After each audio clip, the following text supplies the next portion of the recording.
Hey everyone, welcome to 2021 where not much has changed, unfortunately, which villagers. I love them, you love them, everyone loves them. They're what makes the world go round, the lifeblood of what makes Animal Crossing so enjoyable to play, even after triple-digit hours worth of playtime. As insane as this may sound, New Horizons is actually the first game from the main series I've ever played. I mentioned this in my Game of the Year.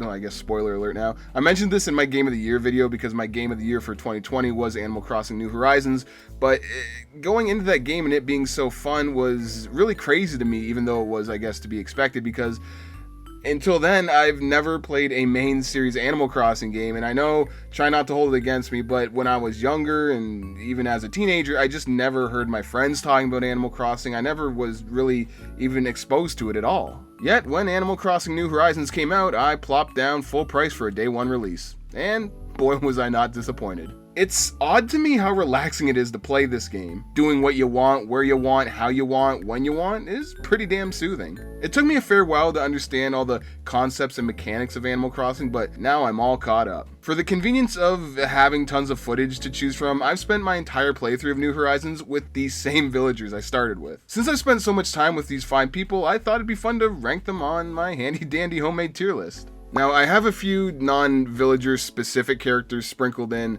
with the regular residents, so to say. So I guess it's only fair that we kick things off with the main man himself, Tom Nook. After my first few interactions, I started to view Tom Nook as nothing more than a money-obsessed, shallow-souled raccoon with a dad bod. Which, I guess, is still true to a certain extent. As annoying as he is, he adds structure and progression to the game. Without Thomas Nookington, a lot of Animal Crossing wouldn't have the structure and purpose that it does. Like paying off your house, paying to build inclines, or just generally being his errand boy. You know, anything that makes your life infinitely harder. He's as annoying as a mosquito bite, but in reality is as useful as a back scratcher. Because of that, I'm gonna give Tom Nook a solid middle of the road C tier placement. Now, the first two villagers that I got while playing New Horizons was Antonio and Cherry. I didn't know this at the time, but getting my first two villagers was a huge occasion. Antonio was the initial villager I bumped into. I didn't even know Cherry was on my island until like a week later. I'm sincerely sorry, Cherry. I do be dumb like that sometimes. Antonio is interesting. He's clearly a workout buff, no pun intended. You can catch him curling dumbbells anywhere at any time. And every conversation has to involve working out. No ifs, ands, or buts. It's funny because Antonio is a very chonky boy. You'd have no clue he's the resident fitness junkie just based on his physical appearance. I guess it just goes to show that you should never judge a book by its cover. Quick fact, all high-level strongmen are technically morbidly obese because of how much they weigh. Eddie Hall can lift over 1,000 pounds off the ground, an incredibly tremendous feat, but because the dude weighs almost 400 pounds, he's technically considered morbidly obese, which the common person who doesn't really know much about this sort of thing would simply call that dude fat. Yes, I am comparing Antonio the Anteater from Animal Crossing to one of the strongest human beings to ever live. Let's continue on, shall we? I will give Antonio a massive amount of props for getting a lot of my villagers, if not all of my villagers, to start working out. It's really cool to see everyone being so healthy and active. We are one protein shake away from being called Gym Rat Island. All in all, he's a good kind of motivational dude. Personality-wise, he's pretty dry if I'm being honest, but he's the first individual to willingly live here on this island with me, and that can't ever be replaced. I'm gonna give Antonio a solid B. Like I mentioned earlier, Cherry was the second person to move in on my island, and just like Antonio himself, she's more than a welcome addition. I feel Cherry represents the heart of Brown Island. Yup, brown. Plain old brown. Cherry is very spunky, very spontaneous, very outgoing. She's really easy to strike up a conversation with. I got my first nickname from Cherry, which was Chief. I don't quite know where that came from exactly. Thanks for the compliment, dog. It took me way longer than I'd like to admit to realize Cherry is essentially an emo scene punk dog with the earrings, spider dress attire, and all that. Definitely has an eye for fashion, and I can appreciate that. Cherry is also the first and only villager I've unintentionally celebrated the birthday of. Hopefully I haven't missed anyone else's. That would honestly break my heart. Who am I kidding? Knowing me, I've probably missed everyone else's. Any case, it was a very touching moment to be a part of. I'm gonna give Cherry a firm A tier slot. I may be overrating her a bit, but I dig her a ton. She gives my eclectic mix of villagers a certain edge and backbone to it. I can honestly say that if either Antonio or Cherry left my island, it would be the equivalent of breaking off a friendship with someone I've been tight with since kindergarten. Once I understood the Nook Mile system, that's when I really started going crazy and inviting anyone who I could find to come live on Brown Island. Given that I was entering a whole new world I knew next to nothing about, my process of elimination for deciding who I did and didn't want to come live in paradise with me was first come, first serve. I had no clue what I was getting myself into. I was so excited to find and meet new people. I just grabbed anyone who appeared in front of me. As long as you were down to stay here, I'd take you in. I'm proud to say the first 10 villagers I met are the first 10 villagers to come and live on my island. Quite a feat, right? And these are the ones that I'll be ranking for the video. Let's get the ball rolling with the third villager to come live on my island, the first one via the Nook Mile program, and that is none other than Sprinkle, my local aspiring pop star. Sprinkle is perky and generally very happy, but can get emotional pretty easily. She's shown the widest array of emotions out of all my villagers, which has made her the center of attention for many of the conversational exchanges I've had. To the best of my recollection too, Sprinkle is also the first villager I noticed walking around Brown wearing the clothes I gave them on a consistent basis. I remember giving to her this really hideous Argyle vest, which another villager gave to me, and I just didn't want it, so I was like, hey, you can have it. And she was like, for me? And I was like, yeah, I got it right for you in mind. Keep rocking that, Argyle girl. Sprinkle was also the first villager on my island who was like, hey, I want to leave, which totally like took me by surprise and like almost like scared me because I didn't know that was a thing that was in this game, and it really upset me. I didn't like it at all. I think Sprinkle also has a crush on Antonio. She's over the moon with him every time I see her around him. I've also spotted her literally peering into his window at night. Is there an island police I'm going to be able to get at some point? Kind of worried for Antonio's safety. I'm getting off topic. I know Sprinkle can be, like, she can come off as annoying sometimes, but there's no, like, malicious intent or, you know, she's not trying to bug everyone, so I know she means well. You probably have a thing for Antonio. Let's put you right beside him. I'm going to give Sprinkle a B-. If this were any other case, I'd be saving the best for last, but because I'm ranking the villagers in the order that I obtained them, I guess I'm saving the best for fourth. I love Jacob so much. He's the island bro. The dude who gets along with everyone. He's on an even friendship field with each resident. Jacob is awesome because he's either saying some sort of mumbled gibberish that doesn't mean anything, he's chilling out, maxing, relaxing, all cool. He's enjoying life to the fullest. I'm almost positive that it wasn't until I gifted Jacob a single peach that he decided to deck his house out with peach paraphernalia, which I guess is a compliment. Another reason I like Jacob is that he just looks super snazzy in general. Rainbow colored feathers paired with a camo jacket? Weird, but solid combination. You'll also catch him around town in just the wildest, most insane out there stuff you've ever seen in your life. It's like he's participating in a fashion show 24/7 and we're just his audience. Jacob is a goof, a charming goof that's always fun to be around. He's the one who brings us all together. Like, look at this.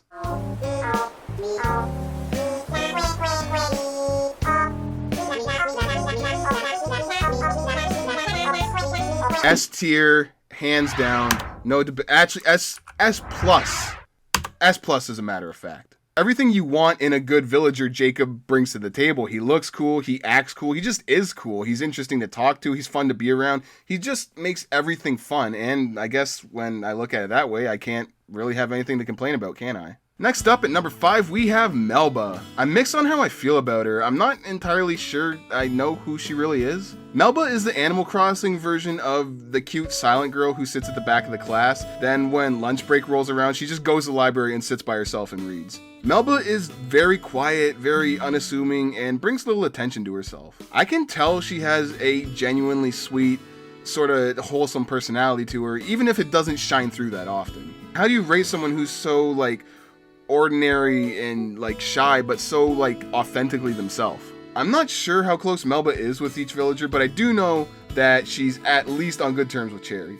I gave her this green Marge Simpson looking dress at some point that she liked, and then Cherry came up to her and told her she loved it, and then she was like giddy for the rest of the day, and that it got me right here. I give Melba a C+. I like her, but I wish I knew more about her, and the only thing stopping that from happening is her. I'm always worried that any attempt that I do to like try and bring her out of her shell will be like me like trying to like impose my will or just making her uncomfortable, which it's just a weird situation. She's nice though, so she's cool with me. Let's rank one of the non-villager characters here. Red is the kind of guy who only cares about you when he tries to get something out of you. Hey man, want to buy this painting? No? Okay, no worries. Then whenever you try to talk him about hanging out or chilling with the boys, he either ghosts you or says he'll come, and he doesn't. Red's priorities are all out of whack. He's manipulative, he's sneaky, he's condescending. Knowingly as well, which makes it even worse. Then he tries to play it off like he's all buddy-buddy. I see right through you, Red. He's swift and cunning like a fox, so I guess we've come full circle. I'll be a little generous and I'll give him a D-. I have a history of being messed with by toxic foxes. Don't ask, it's a long story. Infamous number 6 is, I guess, resident jerk Hans. I'm not saying I don't dislike Hans personally, but I know for a fact that Hans has pissed off multiple people on my island. If I had to categorize Hans's personality, it'd be that of, say, like a pompous European. He's smug, maybe a little too smug. He's also confident, maybe a little too confident, and he's absolutely full of himself. But very much self-aware of how he acts and how it affects those around him. He pushes someone's buttons like as a mini resistance test to see how far he can take things before someone finally snaps, kind of like a sick and twisted puppet master. I find him cheeky, others find him crude. Both those words start with the letter C. You see where I'm going with this one? I'm gonna plop Hans right beside Tom Nook, right in the middle of C tier. If he wasn't so passive aggressive to others for his own enjoyment, I'd put him higher, but I get the feeling that like a solid C is like the ceiling of possibility for like how cool Hans's personality is. During the editing of this video, Hans requested to leave Brown Island and was promptly booted out on his fat albino the greater good, promptly moving him from a C to a D+. Goodbye, Hans, you'll be missed barely, but just keep in mind that this is after the fact, so even though he's a C in this video, in reality he's a D+. Hans, you suck. I'm so happy you're gone, and just go away.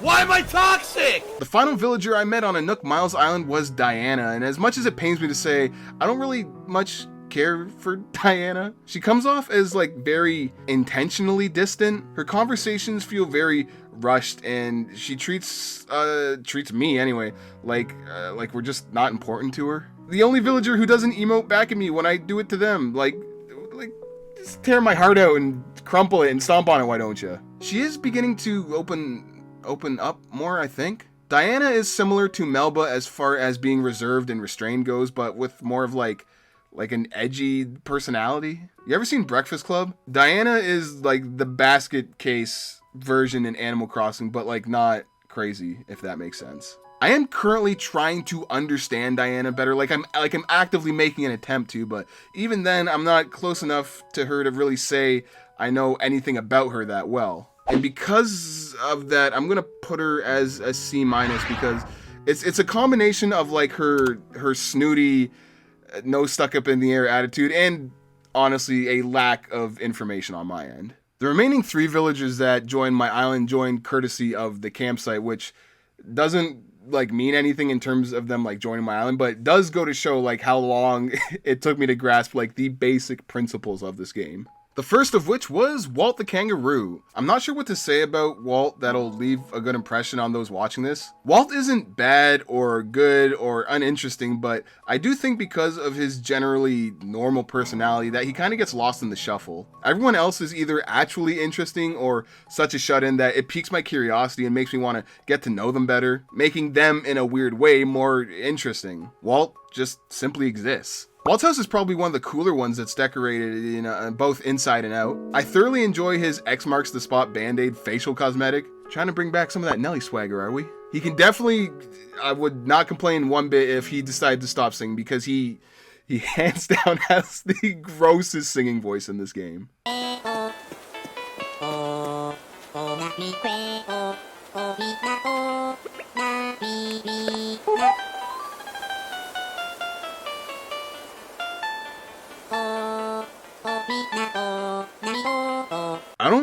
know where to put Walt that feels like a genuine, sincere representation of him. So I think for now I'll just put him in C-, though this may change down the line. Actually, speaking of changes, I think I want to move some people around. I'm going to give Antonio, I'm going to move him to B+. That's more accurate of how why did I only give him a B? I'm going to move Melba up.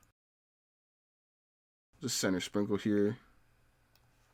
That looks a lot better. Number 9 and second to last is Louis. Another guy who I could tell right off the hop was a musclehead. I mean, look at that tank top and look at those glutes. Is there anyone else on my island, like, choosing not to walk around with pants on, or is that just Louis?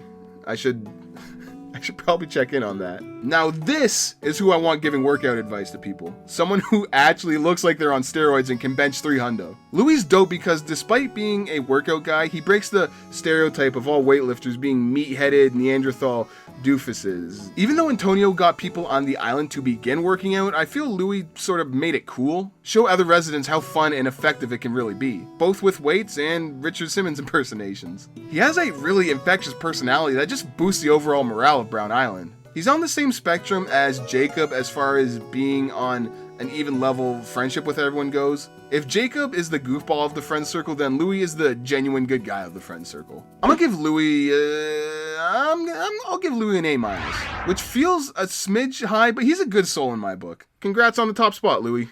You deserve it, my guy. Now, at this very moment, instead of ranking the 10th and final villager of my island, I'm gonna go ahead and rank who it should have been. What do I mean by that exactly? Let me tell you. Anytime I hear someone staying at the campsite, I'm beyond excited. This time was different. This person would have the honor of being the final villager to live on Brown Island. Who was it? Who would take up the last slot? I entered the tent at the campsite to meet Drago. Drago invited me to play a card game with a chance of winning a prize, which I obliged. You gonna come live here yet? Second time was the same as the first. Third time, and the stakes are much higher. If I win this time, he moves in. Now, since I won the 2 previous card games with Drago, I felt like this was sort of playing out like an unofficial cutscene, like, oh, something crazy might happen, even though like it felt like things were just playing out as they should. Like, card game number 1, oh, I might lose, but I won. Card game number 2, oh, I might lose, but I won. And I was like, oh, this is just a shtick for, I just gotta get through the motions of this, and then he'll come join my island after I win the third game. Third game, I lost. Okay. I spoke to him a few more times where I once again asked if he'd like to live here, which he instantly turned me down. I was so pissed. This guy essentially dictated the possibility of our friendship on a stupid card game. F Drago, f his horns, f his card game, f his Bruce Lee wannabe getup, f his donut, f the tent he rode in on. For wasting my time, bullshitting me around with a boring, uncreative, generic waste of imagination card game, and ultimately refusing to live on my island because I lost said card game, Drago gets a fat E tier, E-, as a matter of fact. Whoever my 10th and final villager was didn't really have any big shoes to fill. As long as they weren't a giant dick and didn't waste my time, they were more than welcome to post shop here. Last but not least, the concluding guest to move into Brown Island was none other than Anka. Right off the bat, massive improvement over Drago. My initial impressions were that Anka felt special, mystical almost. She had a specific theme to her, Anka the Egyptian cat, as opposed to Antonio the weightlifting anteater or Diana the commonplace deer. Because of Anka's distinct and extraordinary appearance, I felt she had a very special aura surrounding her. She's similar to Walt as she sort of gets lost in the shuffle of things. From my personal experience, she tends to be in her house more than outside, which is kind of weird, but that's fine, you know. I just wish that I could just see her be a part of the community more. I know she isn't shy. She can carry on a conversation completely fine, even if she's on the toilet. Anka, seriously? I wish she was more involved with us. She feels like an outsider, you know, most of the time, but maybe that will change with time. I just wish. It's really all I gotta say. We'll squeeze Anka into the B- spot right beside Melba here.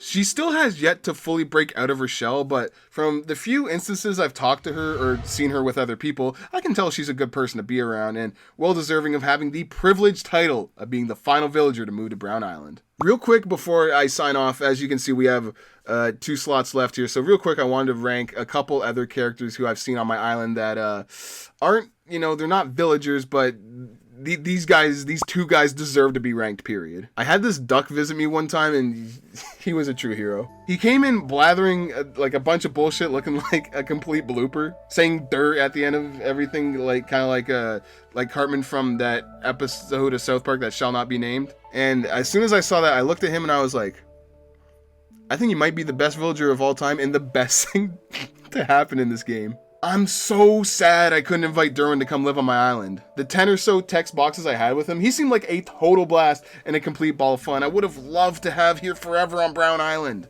No troll, Derwin gets S tier. I like him that much. Through the roof with how much enjoyment he brought me. Worst part is, I'll probably never see him ever again either, which is like the worst part about the whole thing. The last person I wanted to rank just for kicks was Wilbur from Dodo Airlines. Not Wilbur and Orville, just Wilbur. Orville gets too much attention. Let's give Wilbur center stage for a bit. Gets a C+ ranking only because he talks like someone who is either about to snap or did just snap. Ladies and gentlemen, just like that, this is, I was going to say the definitive, this is my personal Animal Crossing New Horizons villager and residence tier list. I had a really good time making this list. Maybe I'll do this again in the future, maybe with like a whole new batch of faces like people I haven't seen before, but not excluded like Cherry, Antonio have to live here forever. You guys can't leave. You're mine.